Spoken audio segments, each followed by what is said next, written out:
Hello दोस्तों, welcome to हॉररलैंड। आज मैं आप सभी के लिए लेकर आया हूँ प्लेइंग विद डॉल्स मूवी, जो कि एक थ्रिलर हॉरर मूवी है और ये स्लेशर एडल्ट कैटेगरी में भी आती है। वैसे तो इस मूवी के टोटल 4 पार्ट हैं और आज मैं पहले पार्ट प्लेइंग विद डॉल्स को एक्सप्लेन करने वाला हूँ। और अगर आप इस वीडियो को पसंद करेंगे तो मैं इस मूवी के बाकी पार्ट्स जैसे कि प्लेइंग विद डॉल्स हैवॉक और playing with dolls cry havoc को भी एक्सप्लेन करूँगा। तो मुझे कमेंट में ज़रूर बताना कि आप बाकी के वीडियोज़ देखना चाहोगे या नहीं। और हाँ, तो मैं इस मूवी के एंड में उन वीडियो को भी डाल दूंगा। तो अब ज़्यादा टाइम वेस्ट नहीं करते हुए आगे बढ़ते हैं। मूवी की शुरुआत में हमें एक पुलिस ऑफिसर और एक गार्ड के बीच में लड़ाई दिखाई जा रही थी और दूसरी तरफ हम एक लड़की को एक भयानक मास्क पहने किलर से भागता हुआ देखते हैं। वहीं पुलिस ऑफिसर और एक गार्ड जहां पर लड़ाई कर रहे थे वहां पर हमें एक रेस्ट्रिक्टेड एरिया का बोर्ड दिखाई देता है जिस पर लिखा हुआ था कि अगर कोई इस एरिया से आगे जाएगा तो उसे गोली मार दी जाएगी। इधर दूसरी तरफ उस भागती हुई लड़की के पेट में चोट आती है जहाँ से खून भी निकल रहा था, लेकिन फिर भी वो लड़की किसी तरह से उस किलर से बचकर भाग रही थी। किलर भी उसके पीछे आराम से आ रहा था क्योंकि किलर को पता था कि लड़की कितना भी भाग ले उससे बचकर नहीं जा पाएगी। और आखिरकार वो किलर उस लड़की को पकड़ ही लेता है। लड़की रोते हुए उसे छोड़ने को बोलती है लेकिन किलर उसे मारकर बेहोश कर देता है। वो लड़की जब चिल्लाती है तो उसकी आवाज़ दूसरी तरफ लड़ रहे पुलिस ऑफिसर और उस गार्ड को सुनाई देती है। पुलिस ऑफिसर कहता है कि अगर हमने कुछ नहीं किया तो अगली बारी हमारी होगी। वो गार्ड उस पुलिस ऑफिसर की बात को इग्नोर करके फिर से उससे लड़ने लगता है, जिस कारण से पुलिस ऑफिसर को जानबूझ के उस गार्ड को गोली मारनी पड़ती है। गोली की आवाज वहां से कुछ दूर एक दूसरे ऑफिसर को सुनाई पड़ती है और वो अपने बॉस को कॉल करके गोली की आवाज के बारे में बताता है। उसका बॉस उस गार्ड को कहता है कि कोई भी बाहर का इंसान हो उसे गोली मार दे और गार्ड उस पुलिस ऑफिसर को दूर से ही गोली मार देता है, लेकिन उसे ये नहीं पता था कि वो पुलिस ऑफिसर मरा है या नहीं। दूसरी तरफ उस लड़की को उस किलर ने एक पेड़ में कांटे वाले तारों से और रस्सियों से बांध कर रखा हुआ था। वो लड़की जब होश में आती है तो खुद को ऐसे बंधा हुआ देखकर बहुत ज्यादा रोने लगती है। किलर एक चाकू से उस लड़की के कपड़े धीरे धीरे फाड़ देता है और फिर वो चाकू से उसके ब्रेस्ट को काट कर उसका खून वहां से निकालकर उससे एक बोतल में भरता है। वो लड़की बहुत तड़पती रहती है और फिर वो किलर उस लड़की के पेट में चाकू मार के उससे वहां से फाड़ के अपना हाथ उसके पेट में डालता है और उसके पेट के अंदर से ही वो वहां का मांस बाहर निकाल लेता है, जिससे कि वो लड़की वहीं पर तड़प तड़प कर मर गई थी। हमें दिखाई देता है कि ये सब किलिंग एक आदमी अपने कंप्यूटर में बैठकर देख रहा है। उस जंगल में हर जगह कैमरा लगे हुए थे और वो एक बहुत ही अमीर आदमी था और उसे लड़कियों को तड़पता हुआ देखकर बहुत मजा आता था और इसीलिए उस अमीर आदमी ने उस किलर का रखा हुआ था लड़कियों को मारने के लिए और वह अपने मॉनिटर पर उन्हें मरता हुआ देखकर खुश होता था। अब सीन शिफ्ट होकर सिंडी नाम की एक लड़की पर आता है। सिंडी की दोस्त लोरा उस घर के सारे सामान को बेचकर और सिंडी के सारे सेविंग्स के पैसे को चुराकर वहां से भाग चुकी थी और तभी घर का मकान मालिक आता है और वो सिंडी से उस घर का रेंट मांगता है और सिंडी के पास में जो आखिरी पैसे थे वो उस मकान मालिक को दे देती है, लेकिन अभी भी उस मकान मालिक के पैसे बाकी थे और इसीलिए वो मकान मालिक सिंडी को अपने साथ में इंटीमेट होने के लिए ऑफर देता है और तब वो उस घर का रेंट फ्री कर देगा, जिससे कि सिंडी गुस्से में आकर उसे घर से बाहर निकाल देती है। सिंडी फिर अपनी जॉब से बाकी के बचे हुए पैसे लेने जाती है और तब वहाँ की बॉस सिंडी से अपने पति को सेक्सुअली सीड्यूस करने का इल्जाम लगाकर उसे वहाँ से भगा देती है, जिससे कि सिंडी हार मानकर जब अपने घर जाती है तो वो ये देखती है कि उसके घर के दरवाजे पर कोई एक बॉक्स छोड़कर गया हुआ है। उस बॉक्स में एक कार की चाबी थी और सिंडी को जॉब ऑफर का कॉल आया हुआ था। सिंडी को कोई प्रॉब्लम ना हो तो उसी कार में बैठकर कार के जीपीएस में लगे हुए लोकेशन की तरफ आने को बोलती है। सिंडी के पास अब कुछ नहीं था और पैसे के लिए वो उस जॉब के लिए मान जाती है। सिंडी जब बाहर आती है तो बाहर उसका मकान मालिक सिंडी को बाहर निकालने के लिए आया हुआ था और सिंडी उसी के सामने उस बड़ी सी गाड़ी में बैठकर वहां से चली जाती है और उसका मकान मालिक शॉक्ड होकर उसे देखने लगता है। सिंडी अपनी नई जॉब से बहुत ज्यादा खुश थी, लेकिन जैसे जैसे रास्ता सुनसान जगह पर आ रहा था तो वो टेंशन में आ जाती है। वो रास्ते में लकड़ी काट रहे एक आदमी से वहाँ की डायरेक्शन पूछने के लिए बाहर आती है तो वो आदमी उसे बड़ी बुरी नजर से देखता है, जिसे सिंडी भाग जाती है और वो ये भी जान गया था कि सिंडी अकेले उस जंगल के रास्ते में आई है। सिंडी को वो आदमी ठीक नहीं लगता तो वापस से अपनी गाड़ी में आकर अपने रास्ते पर निकल जाती है और फिर वो एक टूटे फूटे घर पर जा पहुंचती है और वहाँ से उसका जीपीएस भी अब काम नहीं कर रहा था, जिससे कि सिंडी और ज्यादा टेंशन में आ गई थी और उसका वापस जाने के लिए अब पेट्रोल भी नहीं बचा हुआ था। अब कुछ देर के बाद में सिंडी को जॉब ऑफर के लिए कॉल करने वाली औरत आती है।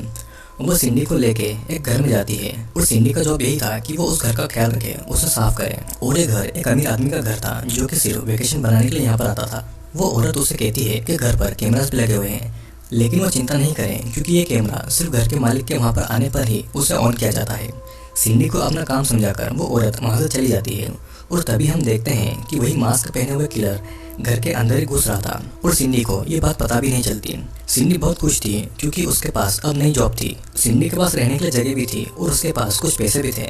अचानक से उसके पास में घर, सैलरी और बहुत सारे नए कपड़े भी आ गए थे। सिंडी एक के बाद एक नए कपड़े पहन रही थी और खुशी से डांस कर रही थी और किलर घर में घुसकर सिंडी की सभी हरकतों पर नजर रख रहा था। दूसरी तरफ हम देखते हैं कि वही अमीर आदमी घर के अंदर लगे हुए कैमरा से सिंडी पर नजर रखे हुए था और ये घर उसी अमीर आदमी का था और सिंडी उसकी अगली शिकार थी। उसने सिंडी को जॉब का लालच दिया ताकि वो उसे भी बाकी की लड़कियों की तरह तड़पा तड़पा कर मार दे। उस आदमी के पास में बहुत सारी बॉटल्स थी जिसमें ह्यूमन बॉडी के पार्ट्स थे और बॉटल को लड़कियों के नाम से भी रखा गया था। वो आदमी एक बॉटल में सिंडी के नाम का लेबल लगा देता है जिसका मतलब साफ था कि अगली बारी सिंडी की है और अब उस बॉटल में सिंडी की बॉडी के पार्ट्स जाने वाले हैं। यहाँ पर हम देखते हैं कि सिंडी बाथरूम में नहाने जाती है और वो किलर उसे मारने वाला था, लेकिन वो अमीर आदमी किलर को ऐसा करने से रोक देता है क्योंकि वो अमीर आदमी सिंडी को थोड़ा और देखना चाहता था। वो किलर को धमकी देता है कि अगर उसने उसका कहना नहीं माना तो वो उसे लड़कियों का शिकार करने नहीं भेजेगा और उसे जेल भेज देगा। किलर उस अमीर आदमी की बातें सुनकर गुस्से से वहाँ से बाहर आ जाता है।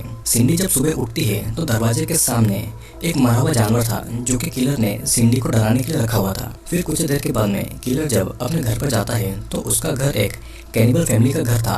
वहाँ पर मरे हुए लोगों के कंकाल, हाथ पैर और उनकी बॉडी के पार्ट्स हर जगह लटके हुए थे और ये किलर इतना ज्यादा साइको था कि वो किसी को बिना मारे नहीं रह पाता था क्योंकि उसे लड़कियों को मारने में बहुत मजा आता था। वो सिंडी को मारने के लिए भी तड़प रहा था लेकिन उसे उस अमीर आदमी ने ऐसा करने के लिए रोका हुआ था। इधर हम देखते हैं कि सिंडी रात के समय ड्रिंक करके सो जाती है और किलर सोते हुए सिंडी को गलत तरीके से टच कर रहा था और वो उसके प्राइवेट पार्ट को भी टच करता है। वो सिंडी के बेड के नीचे छुप जाता है और सिंडी को भी ऐसा लग रहा था कि कोई उसके आसपास है। उसे एहसास होता है तो वो उठकर पूरा घर चेक करती है लेकिन उसे वहाँ पर कुछ नहीं मिलता।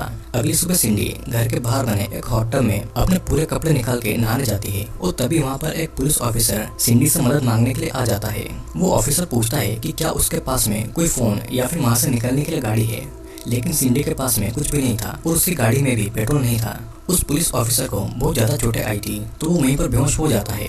पुलिस ऑफिसर को जब होश आता है तो सिंडी ने उसके घाव पर पट्टियां लगा दी थी और वो अमीर आदमी पुलिस ऑफिसर को अपने घर के कैमरास में देख रहा था और इसीलिए वो अपने आदमियों को उसे मारने के लिए ऑर्डर दे देता है। पुलिस ऑफिसर सिंडी को बोलता है कि वो यहाँ पर एक किलर को पकड़ने आया हुआ है जो कि बहुत बेरहमी से वहाँ पर आने वाली लड़कियों को मार डालता है। ये किलर एक जेल से भगा हुआ कैदी है और इस जंगल में छुपा हुआ है। पुलिस ऑफिसर थोड़ा हैरान भी था क्योंकि उस घर में कम्युनिकेशन करने के लिए कोई भी फोन या फिर वहाँ से निकलने के लिए कोई भी गाड़ी नहीं थी तो सिंडी यहाँ पर अकेले कैसे रह रही थी। अब कुछ देर बात करने के बाद में पुलिस ऑफिसर सिंडी से पूछता है कि उसकी जैकेट कहाँ पर है।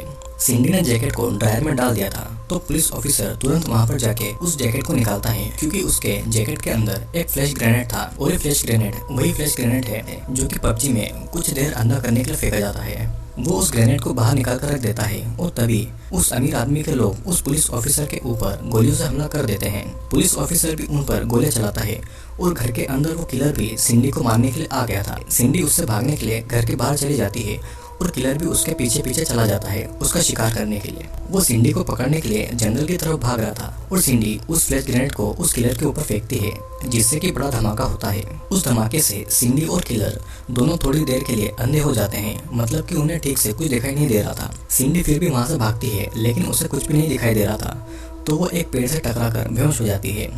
किलर वहाँ पर आता है और सिंडी को उठाकर कहीं ले जा रहा था और उसे एक लकड़ी के ऊपर पेट के बल लेटा देता है, जिसके बाद में किलर कुछ ऐसा काम करने जा रहा था जिसे सुनकर आपके होश भी उड़ जाएंगे। वो पेड़ से एक लकड़ी का टुकड़ा तोड़ता है और वो उसके प्राइवेट पार्ट में उस बड़े से लकड़ी के टुकड़े को घुसाने वाला था। सिंडी अभी भी बेहोश थी और उसे पता नहीं था कि उसके साथ में क्या होने वाला है और तभी वहाँ पर एक पुलिस ऑफिसर आके उस किलर को मार के जख्मी कर देता है, जिसके बाद में सिंडी भी वहाँ से भाग जाती है। दोस्त के लिए कार में भागता है क्योंकि उस पुलिस ऑफिसर ने उसके सारे आदमियों को मार डाला था। वो जंगल के रास्ते भागता है और जंगल के रास्ते में उसे सिंडी मिल जाती है। सिंडी उसे किलर से बचाने के लिए मदद मांगती है और उसके साथ कार में बैठकर वहाँ से निकल जाती है। लेकिन सिंडी को ये नहीं पता था कि अनजाने में वो उसी आदमी से जा मिली है जिसने उसे जानबूझकर वहाँ पर फंसाया था ताकि वो उसका शिकार उस किलर से करवा सके। और इसी के साथ में ये मूवी यहीं पर एंड हो जाती है। दोस्तों मूवी आपको कैसी लगी नीचे कमेंट करके जरूर बताना और अगर आपका इस वीडियो पर रिस्पॉन्स अच्छा रहा तो मैं इसके बाकी के पार्ट्स भी एक्सप्लेन करूंगा, तो नीचे कमेंट बॉक्स में कमेंट जरूर करिएगा और हम मिलेंगे अगले वीडियो में।